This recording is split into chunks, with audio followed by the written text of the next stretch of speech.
আজকে অন্যরকম স্টাইলে ডাল রান্না করব। বিসমিল্লাহির রহমানির রহিম। আসসালামু আলাইকুম। হ্যালো এভরিওয়ান, সবার কি অবস্থা?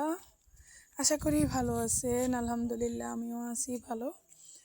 এই যে এখানে আজকে অন্যরকম স্টাইলে ডাল রান্না করব। প্রত্যেক দিন এক রকমের রান্না করি, ডাল ছাড়া তো আমার ঘরে চলেই না, রেগুলার এই ডাল রান্না করতেই হয়।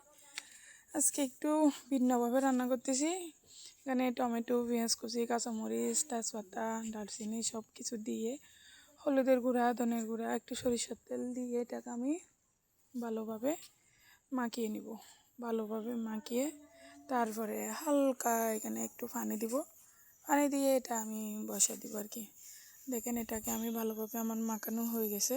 কালারটা কত সুন্দর আসছে। একটু পানি দিয়ে দিলাম। তো ডাল রান্নাটার ফাইনাল লুক দেখবেন। ওই রান্না হয়ে গেছে।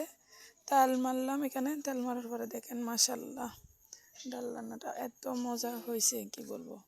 দেখতে যেমন সুন্দর লাগতেছে, খেতেও কিন্তু তেমন মজা হয়েছে, অনেকটা লোভনীয়। তো এখানে নাস্তা বানাবো ঝাল বড়া। আমাদের এখানে তো চট্টগ্রামে ঝাল বড়া এটা একটু বেশি বানাই, সবাই একটু বেশি পছন্দ করে। তো ভাবলাম আজকে আমি অনেক দিন পরে একটু বানাইনি, খেতে মন চাইলো। তো এখানে টমেটো দিলাম, পেঁয়াজ কুচি, কাঁচামরিচ কুচি, ধনিয়া পাতা, এগুলা দিয়ে ভালোভাবে এটাকে মাখিয়ে হালকা অল্প কয়টা চাউলের গুঁড়া, তার সাথে দিলাম আটা। এখানে আমি অল্প অল্প পানি দিয়ে এটাকে মেখে নিব। একসাথে পানি দিব না, না হলে নরম হয়ে যাবে। বেশি নরমও করা যাবে না, আবার বেশি শক্ত করা যাবে না। এখানে আবার একটি ডিম দিয়ে দিলাম। একটু ডিম দিলে আমার কাছে খেতে ভালো লাগে, ওই জন্য ডিমটা দেওয়া।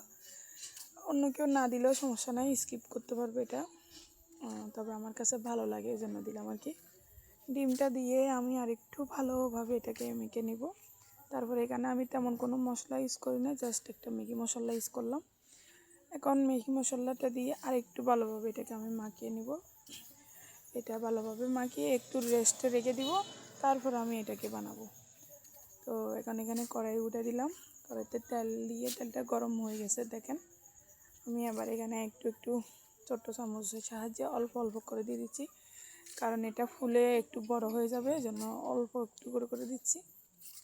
তো একটু একটু করে আমি কয়েকটা একসাথে দিয়ে দিলাম, 5-6টা। তো দেখেন মাশাল্লাহ কত সুন্দর ফুলে গেছে এটা। দেখেন এখন আমি উল্টে দিব। এক পাশ হয়ে গেছে আমার, আমি আর এক পাশেও ভালোভাবে করে নিব।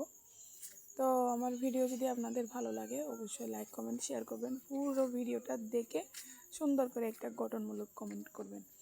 যেহেতু পুরো ভিডিওটা না দেখলে আপনার জন্য লস, আমার জন্য লস। তো আপনি সুন্দর কমেন্ট করে এঙ্গেজমেন্ট বাড়িয়ে নেবেন। এই যে আমার নাস্তাগুলো হয়ে গেছে, এগুলো উঠে নিব। এগুলো উঠে নিয়ে আমি আর কয়টা দিয়ে দিব এখানে, দুবার করে দিয়ে দিচ্ছি। এই যে তেলের মধ্যে আবার দিয়ে দিলাম এখানে। মাশাল্লাহ এই নাস্তাগুলো কিন্তু খেতে অনেক মজা হয়েছে। যেমন কালারটা সুন্দর হয়েছে, তেমন কিন্তু খেতেও মজা হয়েছে অনেক। দেখেন আর কটা দিয়ে দিলাম। এগুলো আমার হয়ে গেছে, এখন আমি ওটাই নিয়ে নিব। একটু নরম নরম টাইপের হয়েছে, যেহেতু আমি এখানে ডিম দিছি। ডিম দিলে একটু নরমও হয়, খেতেও অনেক ভালো লাগে, ওই জন্য আর কি। দেখেন এগুলো আমার হয়ে গেছে, এখন আমি ওটাই নিয়ে নিব। তো সবাই ভালো থাকবেন, সুস্থ থাকবেন, ভালোবেসে পাশে থাকবেন। আল্লাহ হাফেজ। দেখেন মাশাল্লাহ। আসসালামু আলাইকুম।